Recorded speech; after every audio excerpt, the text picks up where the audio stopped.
Agora eu faço live na Twitch TV. Primeiro link na descrição. Só vem. Monstro gigante corre pelas ruas do Japão destruindo tudo que vê pela frente, fudeu. Na maior baía de Tóquio, uma criatura de proporções colossais... Karine, meu Deus, obrigado pelo gift. Meu Deus, a Karine tá muito on fire, velho. Meu Deus. surge do fundo do mar e começa a avançar pela cidade, destruindo tudo que encontra pelo caminho, todos os países a se unirem para o combate antes que o monstro extermine toda a humanidade. E aí pessoal, sejam muito bem-vindos, eu sou o Node React. Hoje nós recapitularemos a história do filme Shin Godzilla de 2016. Então preparem-se, é hora do recap.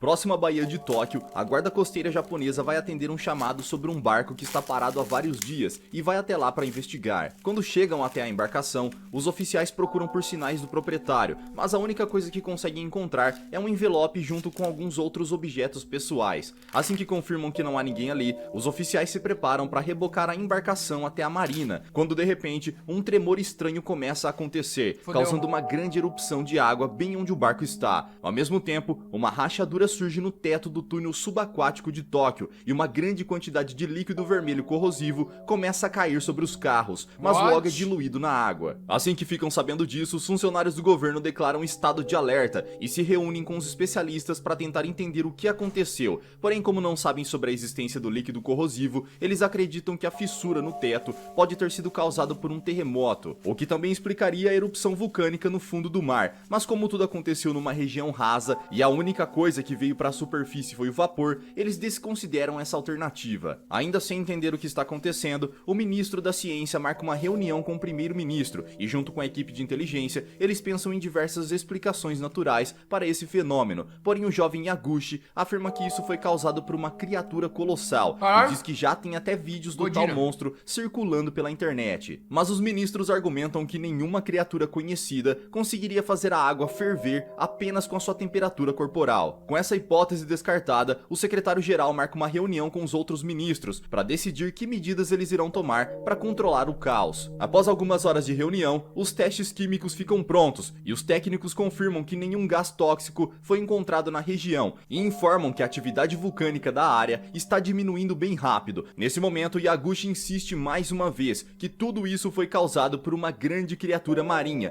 porém novamente ninguém o leva a sério. Mas para sua sorte, no momento em que os ministros param de falar, os noticiários começam uma cobertura ao vivo, mostrando que a cauda de uma criatura colossal surgiu no meio do oceano, o que comprova que Yaguchi estava certo esse tempo todo. Agora, com a confirmação da existência de uma criatura como essas, o primeiro-ministro se reúne com os melhores biólogos e estudiosos de Tóquio para tentar identificar o que é esse ser e como lidar com ele. Porém, como não tem informações o suficiente sobre o monstro marinho, nenhum dos cientistas se arrisca a dar qualquer tipo de palpite. Ainda sem saber que tipo de criatura é essa, os ministros começam uma votação para decidir se devem exterminar, capturar ou apenas deixá-la ir embora. Porém, quando a criatura começa a nadar na direção do rio que leva para o centro, eles decidem que precisam exterminá-la antes que ela cause ainda mais prejuízos na cidade. Enquanto os militares pensam no que fazer, a criatura avança pela água, fazendo os rios transbordarem e destruindo todas as embarcações que encontra pelo caminho. Como a conversa com os biólogos não ajudou em nada, Yaguchi convoca Ogashira, uma antiga amiga que é bióloga do Ministério do Meio Ambiente. Quando analisa os dados que tem, Ogashira diz que a criatura é algum tipo de réptil e que deve possuir duas pernas. Sendo assim, é questão de tempo para que esse monstro saia da água e entre na cidade. Mas ao invés de começar a se preparar para isso, o ministro do Meio Ambiente zomba dela e diz que isso seria impossível. Confiando no que o homem disse, o primeiro-ministro marca uma coletiva com a imprensa e diz que todos podem se tranquilizar, pois não há chances da criatura pisar em terra firme. Porém, assim que ele termina seu discurso, o monstro totalmente demente sem braços sai da água e começa a rastejar pela cidade, esmagando as pessoas e derrubando mais aquele líquido corrosivo pelas ruas. Depois de passar essa vergonha em rede nacional, o primeiro-ministro convoca mais um conselho de emergência e cria uma sede para controle de desastres, enquanto a criatura se aproxima cada vez mais do centro de Tóquio. Sabendo da catástrofe que acontecerá quando o monstro chegar na capital, o governo declara estado de emergência nacional e começa a evacuar todos os civis num raio de 20 km de Tóquio, ao mesmo tempo em que os militares se preparam para tentar exterminar a criatura antes que ela chegue à capital. Mas antes mesmo que as tropas de autodefesa comecem a se mobilizar, o monstro para de avançar e começa a evoluir para algo muito parecido com um dinossauro, mas de proporções colossais. Agora conseguindo ficar de pé, a criatura se torna ainda mais perigosa e destrutiva, mas as tropas aéreas chegam no lugar a tempo e pedem permissão para atacar. Nesse momento, alguns dos membros do governo confirmam que a área foi evacuada e o primeiro-ministro autoriza o ataque. Porém, quando os caças se preparam para disparar, um dos pilotos vê um pai carregando o filho próximo à criatura e se recusa a atirar. Assim que fica sabendo que ainda há civis na região, o primeiro-ministro interrompe o ataque e pede para que os pilotos aguardem as próximas instruções. Porém, nesse momento, a criatura volta a se mexer e, por algum motivo, retorna para o meio do mar. Após o sumiço da criatura, o governo japonês avalia os danos e começa a reconstruir a cidade, enquanto os militares procuram pelo paradeiro do monstro e preparam as suas defesas para caso ele surja novamente. Graças à sua ajuda para identificar a criatura, o primeiro-ministro dá o cargo de chefe de gabinete para Yaguchi e o nomeia como líder da equipe de inteligência. Com esse cargo, ele reúne os melhores detetives forenses do Japão e juntos eles compilam todas as informações que têm sobre o monstro para tentar entender com o que estão lidando. Porém, enquanto discutem, o grupo percebe que uma informação crucial está faltando: qual é a fonte de energia desse treco. Devido à sua enorme massa, os cientistas chegam à conclusão que ele precisa de uma gigantesca fonte de energia para conseguir se mover e controlar seu metabolismo. E pensando nisso, Ogashira propõe que a criatura obtenha energia através de fissão nuclear. Para provar seu ponto, Ogashira começa a monitorar o índice de radioatividade da cidade e descobre que há um rastro de radiação por onde o monstro passou. Com essa hipótese confirmada, Yaguchi se reúne com o secretário-chefe e pede para que o primeiro-ministro faça uma coletiva de imprensa para comunicar à população e pedir que todos evacuem a região mais uma vez. Mas antes do líder japonês falar com os jornalistas, ele se reúne com o presidente dos Estados Unidos, que diz que o ajudará a lidar com o problema. Assim que o acordo entre Estados Unidos e Japão é oficializado, Kayoko, a assessora do presidente americano, marca uma reunião com Yaguchi para pedir um favor. Segundo ela, há vários anos um biólogo japonês chamado Goro Maki previu a aparição da criatura e recentemente foi visto desembarcando em um porto de Tóquio. Kayoko acredita que o professor Maki pode ajudar fornecendo mais informações sobre o monstro, mas como ele está desaparecido, ela pede para que a equipe de Yaguchi o localize. Achando que essa pode ser sua melhor chance, Yaguchi ordena que seus homens tentem localizá-lo, mas a única pista que encontram sobre o professor Maki é aquele barco abandonado em Tóquio. Pois é, galera, ele era o dono daquela embarcação. Como a única coisa que encontraram no barco foi um envelope junto com alguns outros pertences, a equipe coleta todos os itens e os leva para Kayoko. Junto com Yaguchi, ela começa a ler os documentos que estavam no envelope e descobre que o professor Maki chama essa criatura de Godzilla, que significa Deus encarnado. Agora, sabendo o nome desse kaiju, a equipe de inteligência começa a coletar todos os dados de pesquisa do professor Maki, descobrindo que Godzilla era uma pequena criatura marinha que foi exposta à radiação por causa do despejo irregular. Mano, eu acho que esse... Não, mas esse filme Shin Godzilla é do Godzilla mesmo, tá ligado? É o Godzilla mesmo.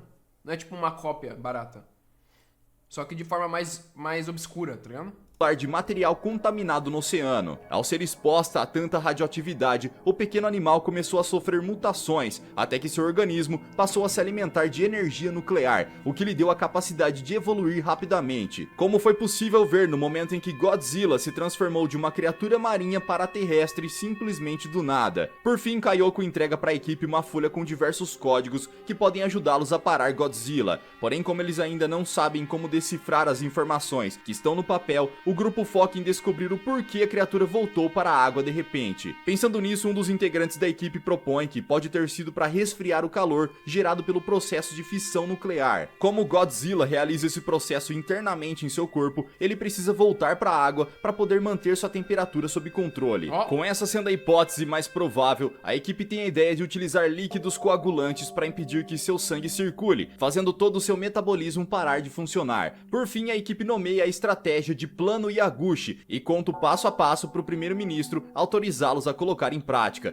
Porém, antes mesmo deles começarem a se mobilizar, o Godzilla reaparece no oceano, porém agora muito maior. Com o ressurgimento do Godzilla, as pessoas das cidades próximas começam a ser evacuadas para os abrigos subterrâneos, enquanto o Ministério da Defesa discute a melhor estratégia para contra-atacar. Porém, como eles ainda não têm os líquidos coagulantes, o plano Yaguchi é desconsiderado e o Ministério da Guerra começa a preparar os ataques em massa para tentar deter a criatura, mesmo com o risco da radiação se espalhar. Decididos a deter o Godzilla a qualquer custo, o primeiro-ministro envia diversos helicópteros para a cidade e autoriza o ataque. Querendo minimizar os danos à cidade, as aeronaves começam disparando com armas mais leves, porém quando percebem que não estão causando danos, os pilotos apelam para o uso de mísseis, mas também não surte efeito algum. Como nada que tentaram até agora causou qualquer tipo de dano, os militares avançam para a segunda fase do plano, que consiste em utilizar todo o poder de fogo da artilharia japonesa, desde canhões até tanques e mísseis antiaéreos. Mas mesmo com tudo isso, ao mesmo tempo, o lagartão mutante continua avançando como se nada tivesse acontecendo. Para tentar eliminar o alvo de uma vez por todas, os militares dão início à fase 3, onde os caças lançam bombas com um poder destrutivo gigantesco, bem no rosto da lagartixa radioativa, que muda de direção após o bombardeio. Acreditando que Godzilla está recuando, os militares fazem um último esforço para tentar eliminá-lo e disparam os mísseis mais uma vez, mas de repente, no meio da nuvem de fumaça, um pedaço de ponte enorme voa pelos ares, atingindo a artilharia em cheio. Pois é galera, mesmo com todo o poder de fogo que possuíam, o exército japonês não foi capaz de parar o Godzilla, que continua avançando para Tóquio. Percebendo que não tem o que é necessário para destruir o inimigo, o primeiro-ministro pede ajuda para os Estados Unidos, que envia diversos bombardeiros para o Japão. Porém, como a área de alcance das aeronaves americanas é muito maior, o governo japonês precisa expandir ainda mais a área de evacuação. Com o Godzilla a aproximadamente 17 km de Tóquio e se aproximando cada vez mais, os funcionários do governo também precisam evacuar. E enquanto o primeiro-ministro se prepara para subir no seu helicóptero, os drones americanos finalmente alcançam o alvo e começam a bombardeá-lo. Mas diferente das armas japonesas que nem arranharam o Godzilla, as bombas americanas causam danos críticos na criatura. Porém, no momento em que os drones param de disparar, o Godzilla começa a emitir um brilho estranho, enquanto abre a boca e expele uma grande quantidade de gás inflamável que se espalha pela cidade. De repente, um jato de fogo começa a sair pela boca do Kaiju, que quando entra em contato com o gás, causa uma enorme explosão que atinge toda a cidade. Mas o Rei dos Monstros ainda não terminou. Depois desse ataque devastador, as chamas na boca dele se transformam em um raio laser lendário. Em um estado de fúria insana, o Godzilla se vira para os céus e utiliza o laser radioativo para derrubar o drone que o atingiu. Tentando revidar, outras duas aeronaves americanas chegam por trás do monstro e jogam as bombas em suas costas. Porém, nesse momento, Godzilla começa a emitir os mesmos raios pelas suas placas dorsais, que atingem os projéteis em pleno ar. Completamente furioso, Godzilla começa a disparar seus feixes de luz completamente descontrolado, partindo vários prédios ao meio. Porém, no meio de toda essa bagunça, o helicóptero do primeiro-ministro também é atingido, exterminando a maior parte dos ministros do Japão de uma só vez. Mano, olha o estrago que o bicho fez, louco. What the fuck, mano. Caralho, o Godzilla dos Estados Unidos... Mano, o Godzilla, tipo, do King Kong vs Godzilla é porra nenhuma comparado a esse bicho, velho. É nada, pô. Ministros do Japão de uma só vez. Depois de causar toda essa destruição absurda, lentamente o Godzilla começa a perder suas forças, até que acaba apagando no meio da cidade. Após esse ataque que devastou toda Tóquio e emitiu níveis de radiação muito maiores do que qualquer outro vivenciado pelos japoneses, o Japão está completamente devastado e sem um líder, obrigando o país a tomar diversas medidas emergenciais. Depois de ver do que Godzilla é capaz, Yaguchi se reúne com os membros de sua equipe, que sobreviveram ao ataque e voltam a trabalhar ainda mais determinados a acabar com a criatura. Porém, enquanto eles estão em seus preparativos finais, Kayoko liga para Yaguchi e pede para que ele marque uma reunião com um novo primeiro-ministro. Quando todos estão reunidos, Kayoko conta que a China, a Rússia e diversos outros países querem que a ONU assuma a responsabilidade de lidar com Godzilla, porém o governo japonês recusa a oferta, alegando que isso é um problema apenas do Japão. Mas quando a moça oferece a ajuda da equipe de inteligência americana para estudar sobre a criatura,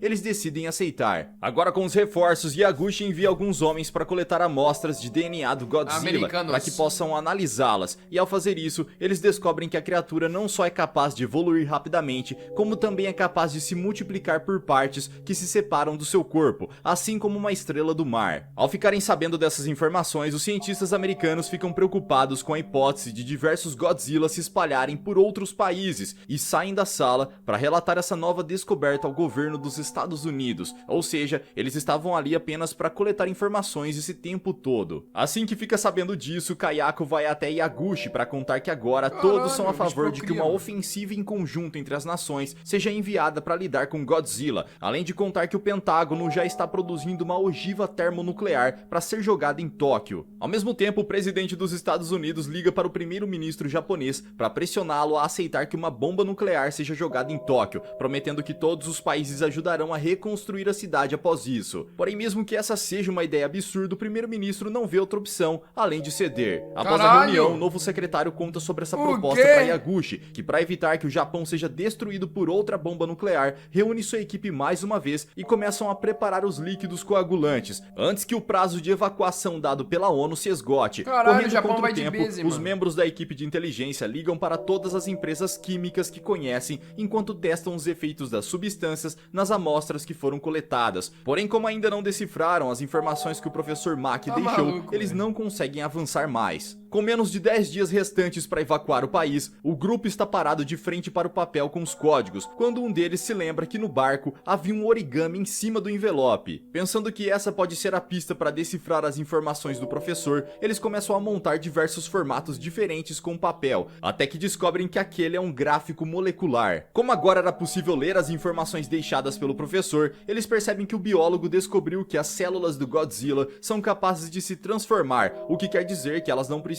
estar em movimento para manter seu metabolismo funcionando. Com essa descoberta, a equipe de inteligência chega à conclusão de que o plano Yaguchi seria um fracasso e começam a bolar uma nova estratégia imediatamente. Após uma semana de pesquisas intensas, a equipe de inteligência chega à conclusão de que a melhor opção é resfriar o corpo do Godzilla até um ponto onde a temperatura seja tão baixa que ele fique impossibilitado de fazer a fissão nuclear. Agora, com o plano Yaguchi 2.0 montado, eles vão até o novo primeiro-ministro para pedir permissão para colocá-lo em prática, e como quer evitar que seu país seja destruído, o homem decide autorizar. Yaguchi então se reúne com o Ministério da Guerra e juntos eles preparam um plano dividido em 5 fases. Quando chega o grande dia, toda a força de autodefesa... O ator que é, mano...